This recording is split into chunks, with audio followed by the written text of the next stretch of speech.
everyone's here that's going to be here. And we have Cindy Rickards on Zoom. Hi, folks. Hi, Cindy. I don't know if we can make Cindy any bigger. Hi there. Can you hear me? We can hear you, we yeah. can hear you. Great. Good morning. Morning. Good morning. Okay, so this is our October Public Health and Safety meeting. And a couple of folks can't be with us today, the chief. And our manager's working on the budget. So we're going to start just with approval of the minutes, and then we'll go to public comment. Okay, so any revisions to the minutes? Or? No. Okay, so we'll move to approve them. So why don't we go right into the public comment then? And we can start in the front with Mr. Berto. Hi, Dave Berto, 104 Chestnut Avenue. I'm just following up again. Actually, there's a post on Facebook the other day about the corner of Woodside and Linwood Road. I mean, 3-4 years I've come to this committee, sent emails, and asked about when this might be addressed. And it's been, for all intents and purposes, it's been ignored. It seems like it has been. What specifically, talking, for those who've not been Sure. present when? So if you look at that corner, there's a fairly large tree that's there. It's not trimmed back. We've had now 2 car accidents in the past few months around there. There's 2 bus stops. You know, Councilmember Bork, I think we communicated before, and that seemed to be a concern for you, that area. You're aware of it. And it seemed like the school district doubled down, right? Not only do they still have kids on that corner in the morning, but they also added a bus stop 2 streets up from that on Mary. So it's, you know, it's an issue. Everyone knows about it, everyone acknowledges it. It's been brought to the attention of this committee a few times, and it just seems to fall on deaf ears. And so, you know, I'd like to know when this would potentially actually get addressed. I mentioned beforehand, I mean, I keep parroting it, you know, up the street from me. I almost saw my son get creamed by a car one time, and crickets. You know, when I pull up, for example, the comprehensive plan, because we talked about the comprehensive plan, page 143 of it, it was a high priority, conduct a traffic circulation audit in conjunction with streets renewal program to evaluate vehicular circulation patterns throughout the borough, including traffic direction, turning movements, location of stop signs, and on-street parking. I think the second, I forget how many years ago when I came here and brought some of this stuff up, and even the chief at that time acknowledged this was an issue.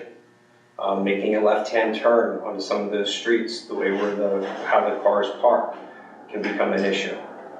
So, but in particular is, you know, the overgrown tree that's there as well. So this is right where a bus stop is. So, Yeah, okay. so I'm not sure, I mean, you know, again, I'm not sure what it takes, but again, just bring it to your attention again. The second part to bring up is the EV charging stations. So if you could wrap up, because we're trying to do 3 minutes for public comment. Okay, well, the thing didn't say I'll do my best, but there are a few points. So the next is, you talked about our EV charging stations. I don't necessarily, and somewhat to support my neighbors, the next street over, but I'm not sure how an EV charging station can be installed in a commercially zoned district for commercial purposes. When I look at the code, unless something's changed, I don't believe I can put an accessory dwelling unit on my property, which I'm allowed to do by zoning standards, but I can't run my business out of that property. But we can put an EV charging station, in theory, in front of my property for commercial purposes. You know, I can go to the app, right? And so anyone can go there and the commerce is done because there's an exchange of money, and they can in theory park and they can do, you know, a business can be completed there, but I can, for example, build something on my property and install business there. We're well over 3 minutes at this point. Could you wrap up your comments so we could move through the agenda? Yeah, well, I didn't know it was 3 minutes. That was limited. There's nowhere there it was Okay. listed, so I didn't know that. So my question is that if I have to spend $25,000 a year on rent to run my business, why can't I then build an accessory dwelling unit and run a business out of my house or behind my house? Right? And so quickly I come back to the EV charging thing, which is you can install these and you can run a business in a residentially zoned only neighborhood, but I can't do the same thing. I don't understand, you know, I don't understand the logic necessarily behind that. So those are the two main things. Okay. Thank you. Thank you. Thank you, Nate. And we will try to follow up with you. Okay, so the chief is not here, but I will be sure the chief is aware of your comment. I would ask if we could have Kevin Walsh take a look and make sure there's no violations of zoning, you know, code in the overgrowth of the trees. Okay, thank you, Mayor. So, next we'll go. All right, Kevin Tang, 127 Marion Avenue. So again, this is in regards to the EV charging station. Specifically, we understand that we've been told that this is a pilot program. So with that in mind, we want to get some additional information from the borough on the monitoring process, on the measure of the efficacy and the impact of the process, as well as just more information on the decisions that were made to, as regard to the project itself. First off, we would like to know who is the lead or the primary contact for the program, in case we have any comments or concerns in terms of as a citizen. Two, what are the metrics that you will be using to measure the impact and effectiveness of the program? Third, how long is the program meant to run before a decision is made to determine if adjustments are necessary to increase the program effectiveness? Four, as you were going through the process of placing the stations, was there any consideration for specifically safety? Because there's a station placed in front of 125 Marion Avenue. It is right in front of a bus stop. Again, there's no restriction, school bus stop, right? There always a school bus stop there. Kids are dropped off in the afternoon. There's no restrictions on who cannot be using that. I believe there are laws in place to restrict, type of sex offenders, anything from areas around where there's children. Again, I'm just wondering if that was taken into consideration. And finally, if the program is found to be ineffective or needs additional modifications, what are the policies and procedures in place for relocating the stations? And again, we just want to know the duration as to the milestones that must be met and the durations of the program itself. And again, the point person. Okay. Thank you. I can say we're not going to be discussing it at this meeting, but probably in our next meeting, committee meeting, our president has asked this committee to figure out criteria to respond to these questions, basically, the ones you've outlined. Okay. So I would think next month we would have the answers to these. Okay. Again, we welcome any discussion because some of these are new points we're bringing up. So Okay. we welcome any additional discussion. Okay, good. Thank you for that. Okay. Additional comment? Amy Smith, 127 Marion Avenue, and I just want to go on the record that I am also looking for a point person for this program that we can discuss our concerns with, and we are also very urgently seeking any policy, especially relocation policy, that you can share with us. Okay. Thank you. Okay, thank you. Okay, in the back? Hey guys, Jay Whitmore, live on Windsor. I put in a traffic request through the MyGov website on September 20th, and then I got a notification that it was archived on October 4th. Didn't see it on the agenda for today, but basically I've requested through that portal an investigation into speed humps or speed bumps similar to what's on Iona now, for that stretch of Windsor without the stop sign. So this would be like Conway, like between Conway and Dudley, and then between Dudley and Essex. Ideally like a speed bump or a speed hump in between each of those blocks, like halfway up each of those blocks.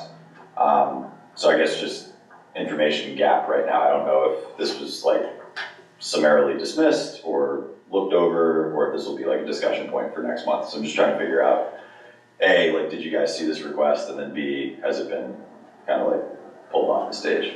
Okay.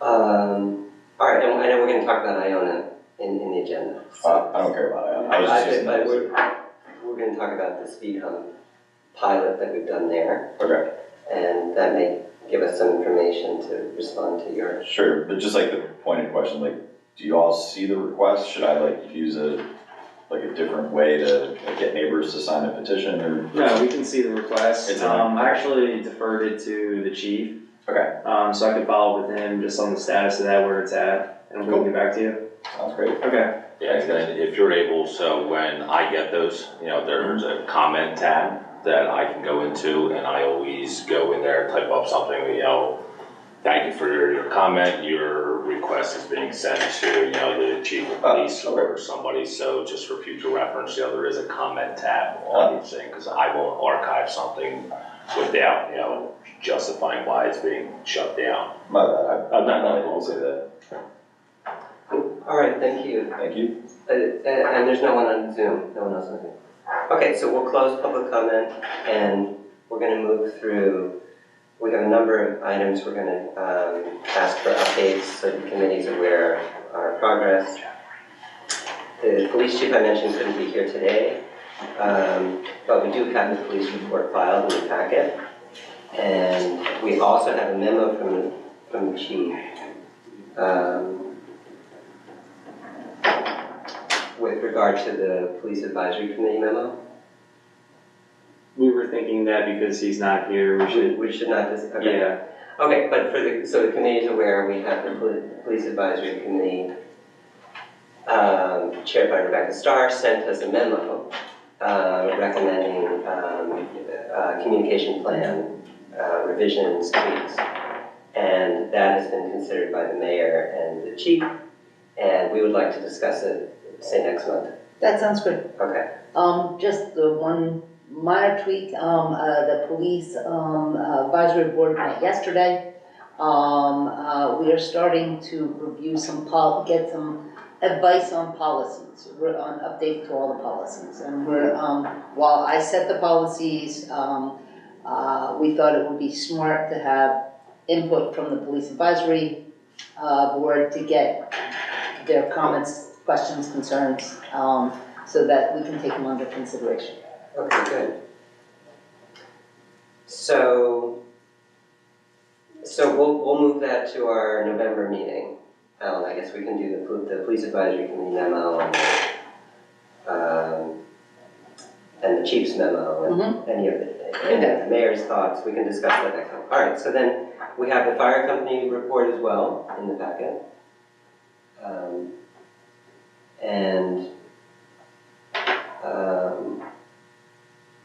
I don't think there's anything we need to discuss on the fire company front, because I talked with Ken and he's been in touch with the chief, so I think they're all squared away in terms of budget requests and that kind of thing. So then we get to number 5, the Iona speed hump that we have. So maybe we could have an update. I know there's been a lot of excitement over in Iona to see this go in. So I don't know, Jeff, if Yeah, you sure. want to say a word. Yeah, so we installed that back on the 26th of September. We left the traffic counter up for a week or two after that. So while we did see a drop in speed by about 6.5, almost 7 miles per hour, we are seeing about 4,000 less vehicles on Iona each week. Oh. So that kind of leads me to think either, I would hope they're just rerouting. I would hope that they wouldn't be going up Hampton Avenue, because then that's going to be our next, area of concern. Because the traffic count for the week prior to speed humps was around 7,300 cars for the week.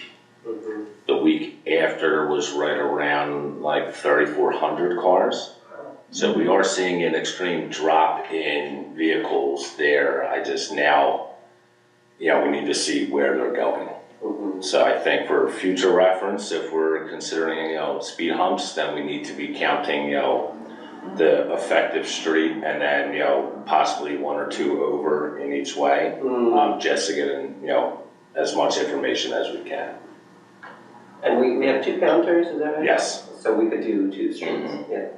Wow, that's a big. Yeah. It's a big. I was shocked when I pulled the data and had, I can happily share, the reports for them, just so we have. Average daily traffic before?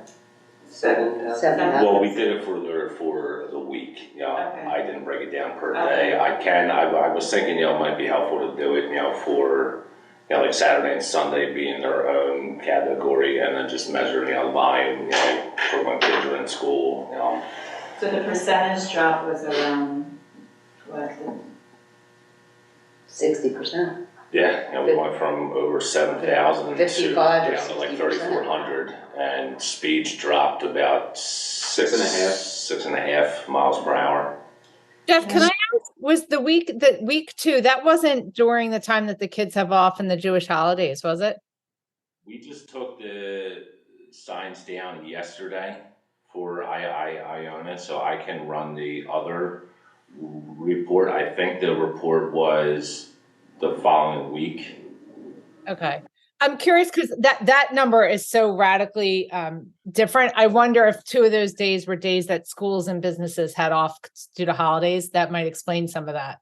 Okay. And I can tell you that approximately, it's been 2 weeks ago, approximately 2 years, there was a noticeable lack of people in the borough to the point where I had other business owners like approaching me and saying, what's going on? Yeah. And so that, it might have been just a general like road drop for some reason, vacations or in the borough but there was a dramatic drop in just people in the borough. That's interesting. Can we run that again, Jeff? Can we maybe do that just before we do policy changes or do it to other streets? Andrea, that's really interesting. Maybe let's run that a third time if it's not too laborious. No. So I will, when I get out of here, I'll go down to the office and get those done. That's great. Thanks, Jeff. Of course. Go ahead, Jim. So there was a 2009 traffic study based on this kind of issue with the through traffic going through Iona, and they had recommended speed humps on Iona, and they did say, I think they recommended on Iona and Narberth Avenue, but they did say to watch out for Hampton, and to monitor the traffic volume on Hampton, and just if it does spike up, then there would have to be some sort of intervention on Hampton as well. So Okay. that was an older traffic study.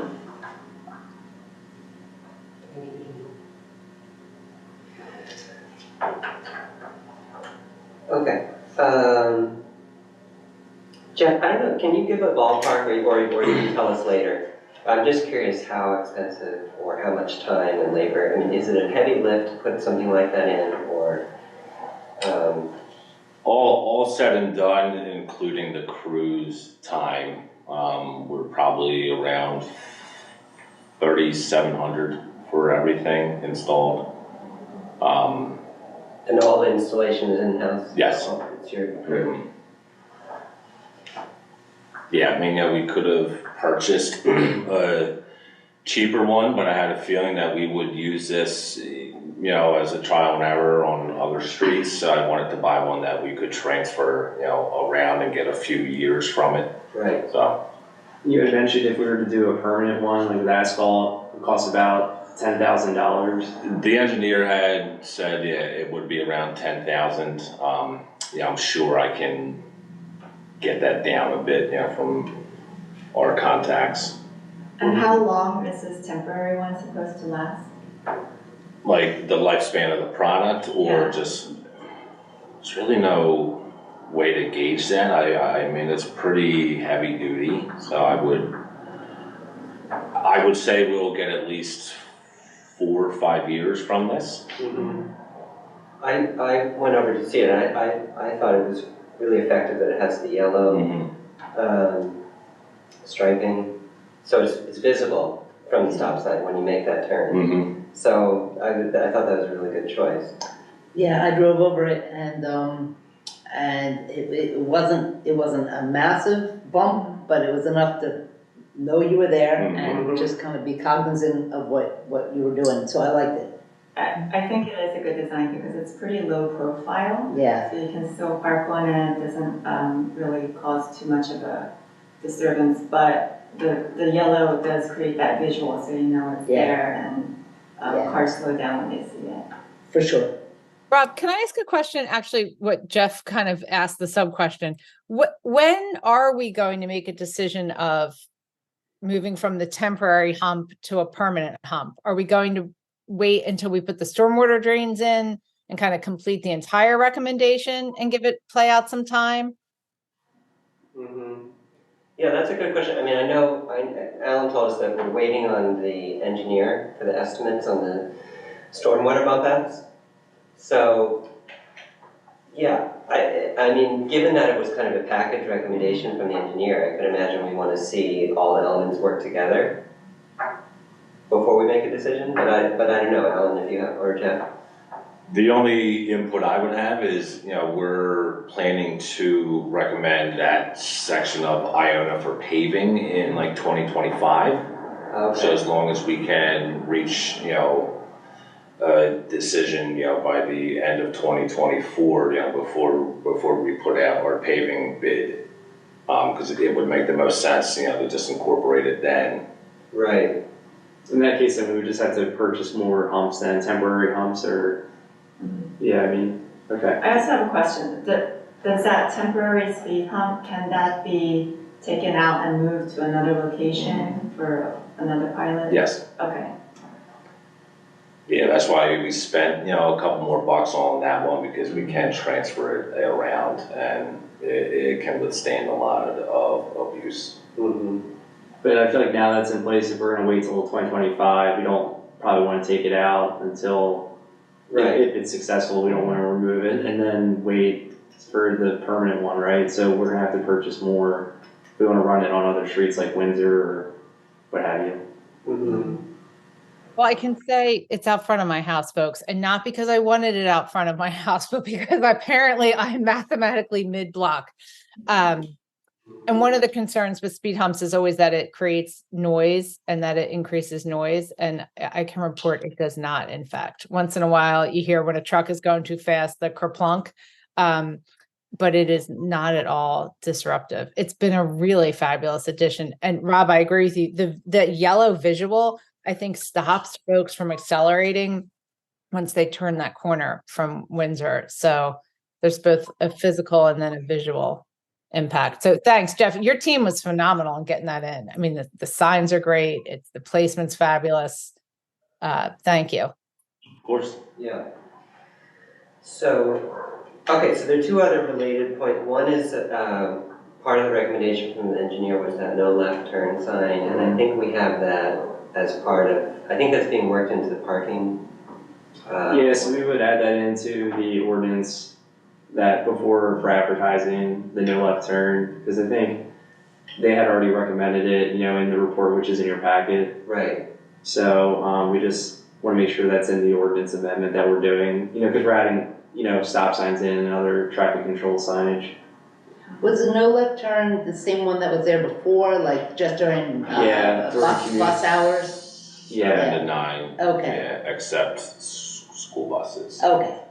And I know there was some talk, we did keep those signs. There were a few people accusing us of taking them down and putting them in the trash, but we do have them in our shop. Okay. So as soon as we have ink to an ordinance, we'll install them. Okay. Oh, okay. Great. Okay, so yeah, because I think Barbara had a question about the hours. Was it 7 to 9 or was it something else? So it's 7 to 9. Yes. Okay. Is it just 7 to 9 or is it also like 3 to 5 or? I believe just 7 to 9. I think it was just the morning, Alan. Okay. Okay. So if, Alan, if it's possible for you, if you're working on that parking ordinance. Yeah, we'll add that in there. Okay. The real question mark is the status of the stormwater bump out. So we're gonna have a call with Mike Schneider Okay. because he owes us a few things, so I need to follow up with him. Okay. Well, also, Alan, related to that, we had a very preliminary discussion with Mike Schneider about the traffic review process and how it could be improved, you know, and I believe he shared one sample with us maybe several months back, but if he had anything else that he wanted to share, you know, if you're speaking with him anyway. Okay. Because, you know, we kind of anticipated this would happen now that we have placed a speed hump and it's already successful and people are very happy with it. We're likely to see requests for more. In fact, we're already seeing that. So we're thinking, you know, is there a way to improve the review process? Right now, we require 3 residents to request, you know, that their block be looked at before the committee would be engaged. Yeah, and I also made the chief the primary contact for any of these requests, just because, you know, he's the chief of police, he's the emergency management coordinator, he does all the public safety stuff, so I think it makes sense to have all the requests go to him, and then he can investigate, and then if he feels that it warrants bringing in the traffic engineer to do a study on it, and then at that time we can have the traffic engineer do the report, and then that comes back to the committee, and then, you know, committee can either recommend, not recommend for council to approve that, or that's kind of the process that I feel would probably work the best. Because I think prior was always going through the manager, but we're not experts on like traffic control, like devices and these kinds of requests that are coming in. It makes more sense to have the chief look into it. I think it makes sense. That makes sense. Yeah. Alan, you took the words out of my mouth. I mean, and not only the chief of police, but I mean, John String has the dual role of the director of public health and safety, and we're asking him to build this out. And this is not the legislative decision endpoint is very far down the path. I think we empower John String to say build out as both the director and the chief and work with the engineer and then bring it to council that we should not be public health and safety should not be managing this, that we should let John work with Jeff and the engineer and then bring it to us at the end of the path. I totally agree with you, Alan. Thank you. Great, yeah, that's what I'm doing. So with Jay's request with the Windsor speed hump, I'm having John look into that, and yeah, he'll report back, so. Fabulous. Okay. Okay, great. So, let's see. Was there anything else on Iona that we needed to discuss? I think now we've got a sense of it. And, I mean, at some point, I imagine the traffic engineer will want to come back to the committee with this stormwater bump out estimate and all that. Mm-hmm. That could be in November, potentially, or December. Yeah, I just gotta get his status report from him first, that's all. Yeah, okay. All right, so next we could go to the sidewalk inspection program. So I think, back to Jeff. Yeah, it was a walkable September, to say the least. You know, we wrapped up the inspection during September. Out of all of the properties within the borough, only about 190 failed, which is much lower than we were expecting. You know, we kind of modified our inspection criteria slightly to not, you know, affect as many homeowners. You know, for instance, our code for, you know, threshold to replace a sidewalk block is 1/4 of an inch. And we did the inspection at 1/2 an inch, you know, because that's still passable, I feel. So that's how, you know, we approached it and we wrapped up. So Kev Walsh has our spreadsheet that we were using to track it all. So, you know, we're giving folks a year to complete it. So now it's in the hands of Kevin Walsh and Yerkes. Okay, and so, you know, what residents should know is that if they're seeing the white spray paint on their sidewalk that indicates that there was, I guess, a half-inch crack or lift, Yeah. right? Either direction. Yeah, so we dropped off the way we did the inspection was like a tear sheet, so it was pink, white, and yellow tear sheets. So we would just drop the paperwork off at the house, and then we kept the other 2 copies, one for myself and one for codes to have. Oh, so all the residents have been notified or Yes. affected? Mhm. And my information is at the bottom of the paper. So, any questions, you're welcome to contact me. If I need Kevin, I'll pass them along to Kevin and he can talk with them, so. But so far it's been good. We've seen a few blocks getting done already, so. We're hopeful for, 2024 is a big year, to get our sidewalks safe for the little types on their bikes and scooters. Mhm. And great. people who tend to trip Mhm. on this stuff, so Oh, I yeah. thank you.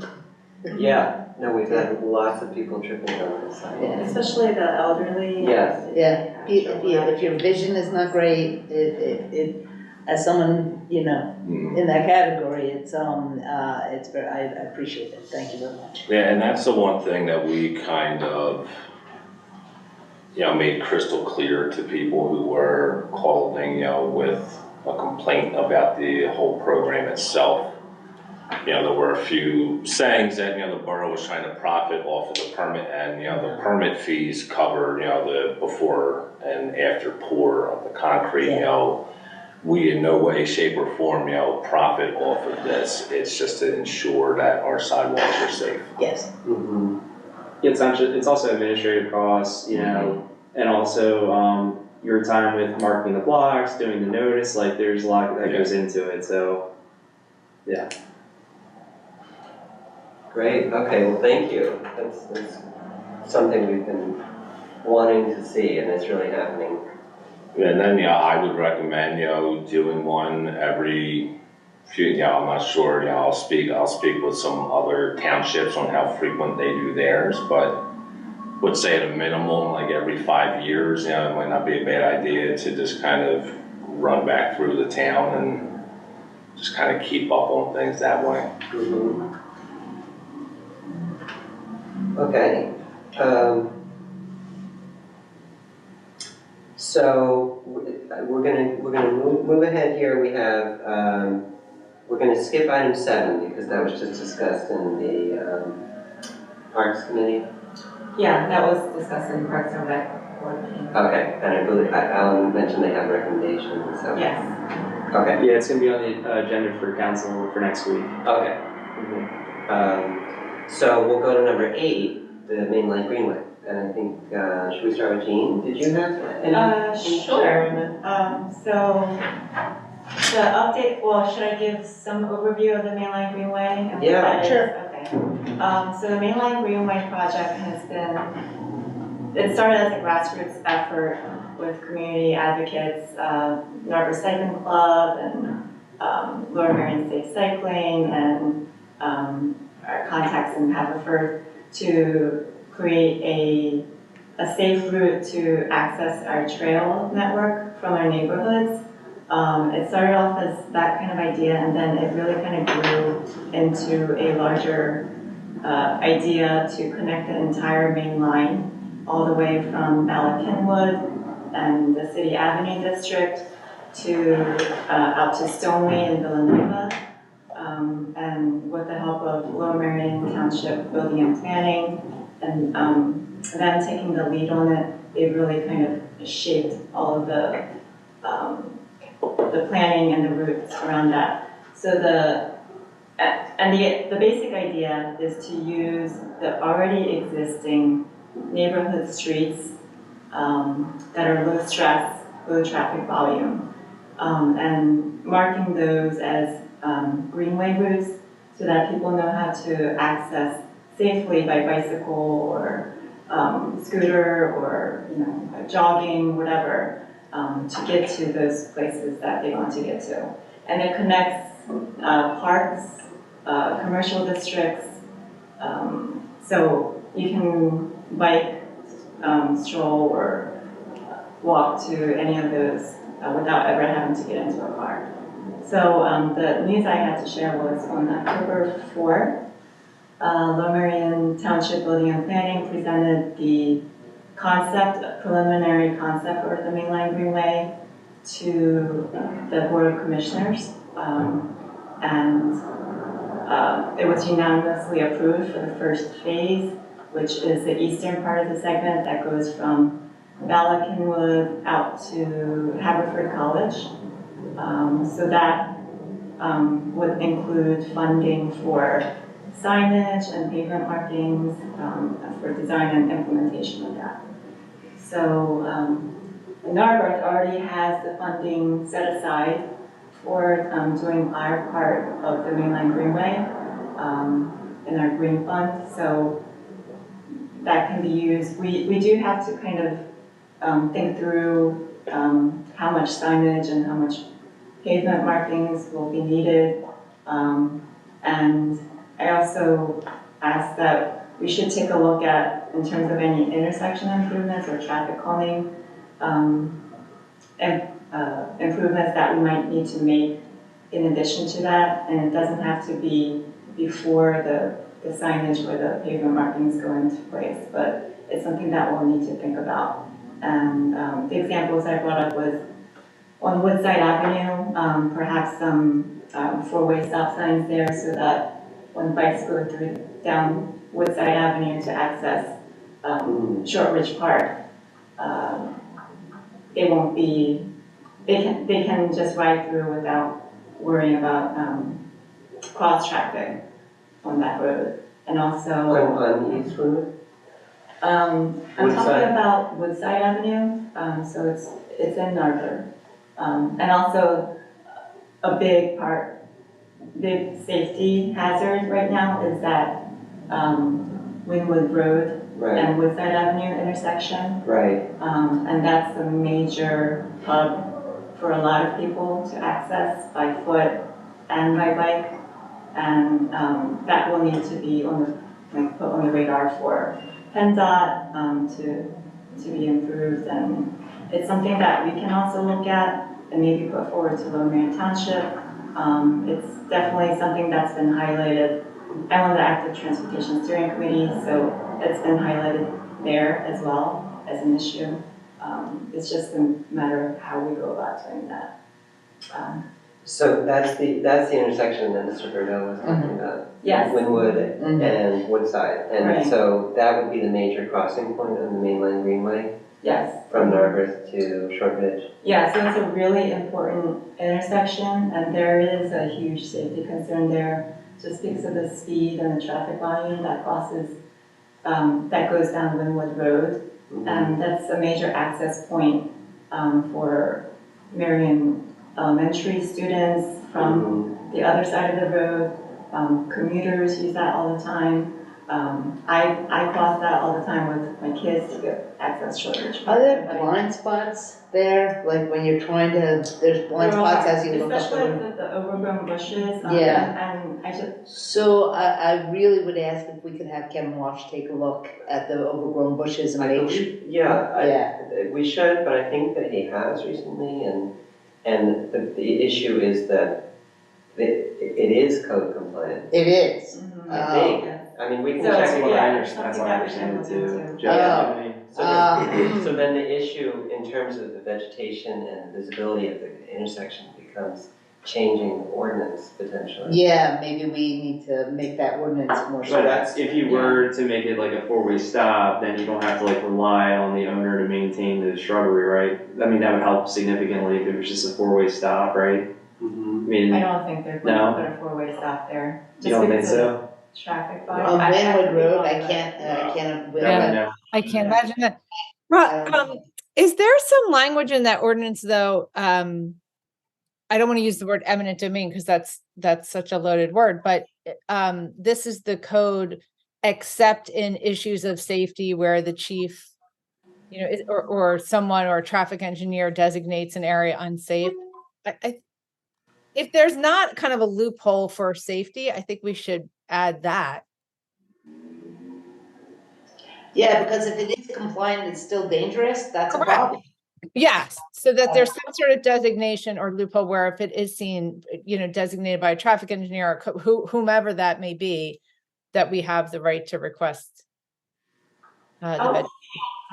Montgomery County, they have some language about that as well in terms of if any kind of trees or shrubbery affect the safety or of. You need a clear line of sight, right? Right. Yeah. So they do have that language, it will be a matter of updating our code. Right. Okay, then maybe John Waldo can help draft the language. Yeah, I know Kevin Walsh, was meeting with John Walko earlier this year to see how we could amend our ordinance to empower us, because we first ran it, we tried to get that taken care of, last year. And then recently this year with the issue of the four-way stop signs up at Conway and Price. Mm-hmm. The main reason we had to put in four-way stops is because we had no power to enforce, hedge height there. Yeah. Right. Yeah. And that's when we first realized that our code didn't allow us to Okay, then we need to improve change that. the So, code. so I'll We get need back to in change the touch with code. Kev and John Yeah. Walko. And Oh, that would be great, Jeff. Yeah. If you could, I like the language of must be able to maintain a line of, clear line of sight. Yeah, that's good. I like that language. I mean, that's how it was in my previous community. We actually had that in our ordinance. You had to maintain like a 60-foot sight triangle or something. Yeah. And the shrubbery couldn't be taller than 3 feet.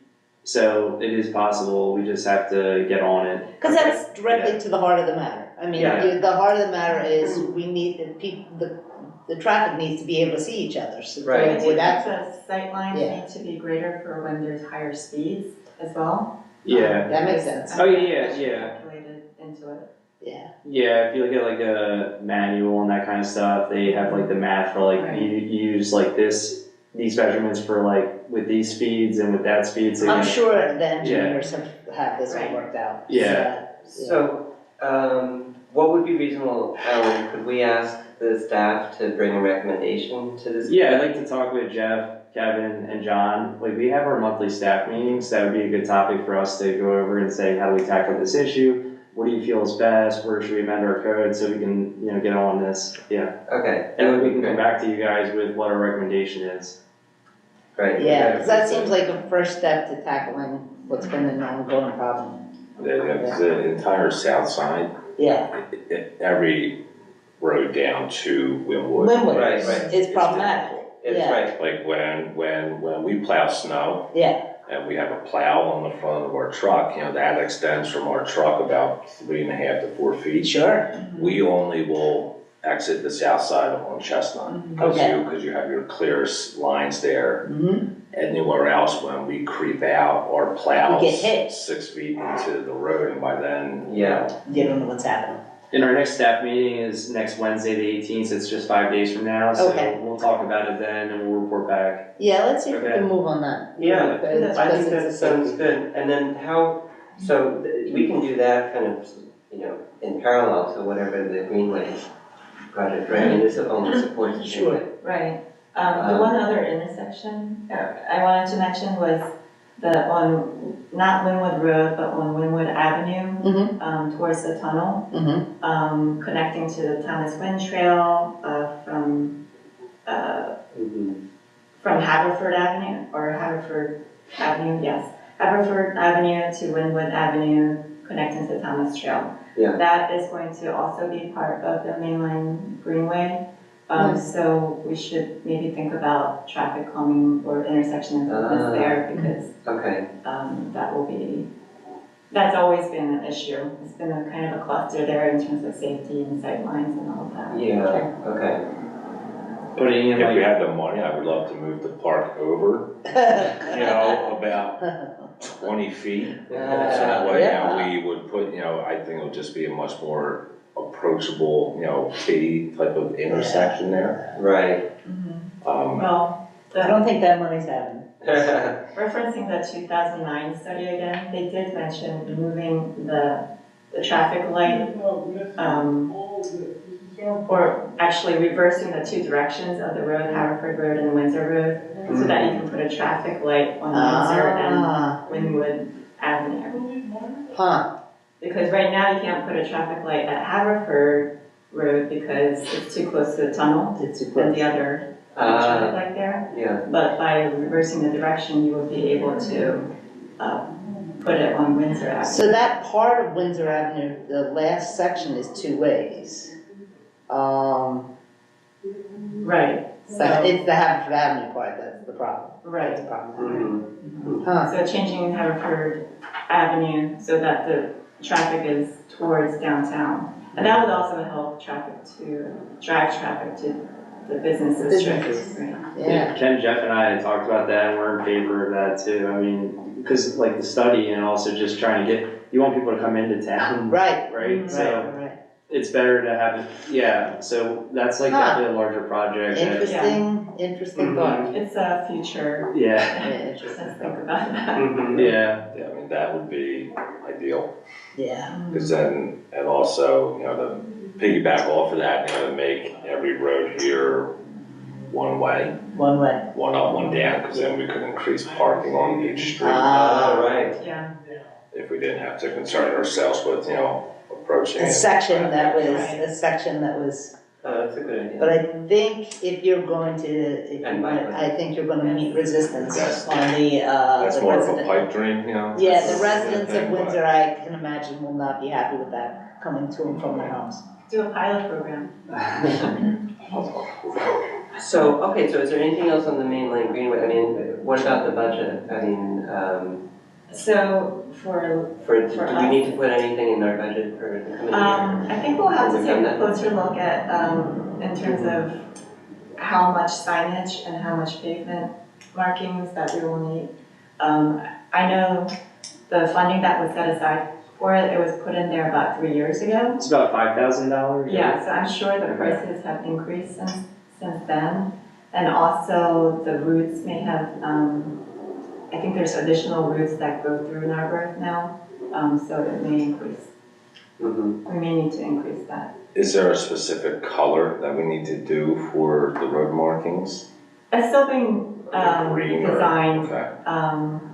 but they've talked about either doing a green background with white on top of it, or just white.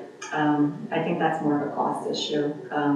It would be cheaper to do the white. Mhm. So Yeah, that so hasn't been decided yet.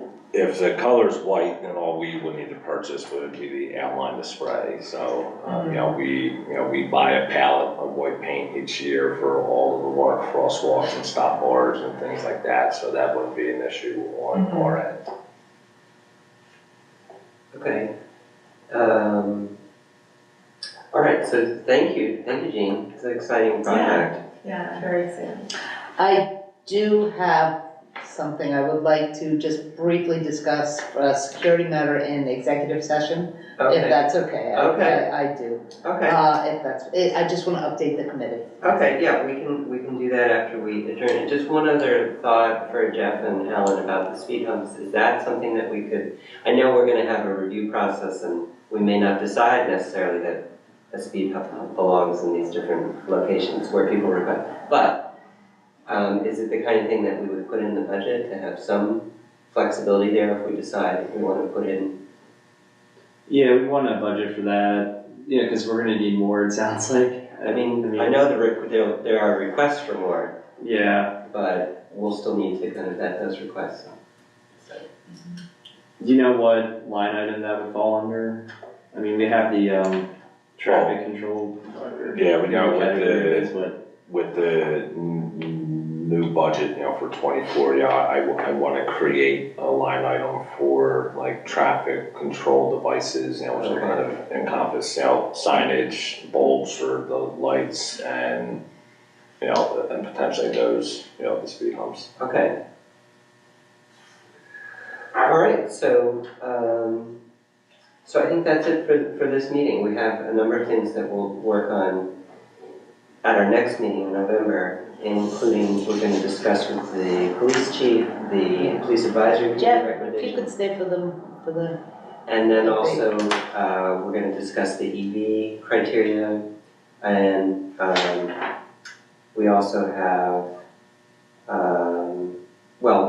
I guess the basketball recommendation will come to the council directly. Right. Um, Yeah, and then I'll have an update on where the traffic engineer stands with Iona Avenue, hopefully. And then just, give an update on an ordinance change for like line of sight. Okay, Yeah, great. okay. All right, so thank you, everyone. We will adjourn. Have an executive. Yeah, and then we'll stay for a brief executive session. So. Okay. All right, thank you, everybody. All right.